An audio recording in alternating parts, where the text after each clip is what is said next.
নাবালিগ অবস্থায় যার বাচ্চা মারা যায়, ওই বাচ্চাগুলিকে আল্লাহ পাক রব্বুল আলামিন কিয়ামতের ময়দানে বাপ মার জন্য বহুত বড় সুপারিশকারী বানায়। বাচ্চাগুলি আল্লাহর কাছে ডাক দেয়া কয়, মালিক, ও মালিক, তুমি আমারে দুনিয়াতে পাঠাইছো, পাঠানোর সময় আমার মা কত কষ্ট করছে, জান বের হয়ে যায় অবস্থা। এরপরে আমি দুনিয়াতে আসলাম, এত কষ্ট আমি মাকে দিলাম, কিন্তু মার কোনো খেদমত আমি করতে পারলাম না, আমার মা ঋণ আমি শোধ করতে পারলাম না।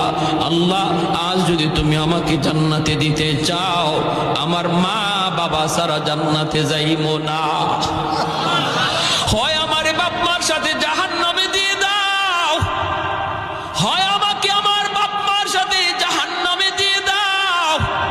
রব্বুল আলামিন তখন বলে, বান্দারে, আমি আল্লাহর আদত হচ্ছে জাহান্নামীকে জান্নাতে দেওয়া, কিন্তু কোন জান্নাতীরে জাহান্নামে দেওয়া এটা আমার আদত না। বান্দা, তুমি তো জান্নাতি, তোমাকে আমি জাহান্নামে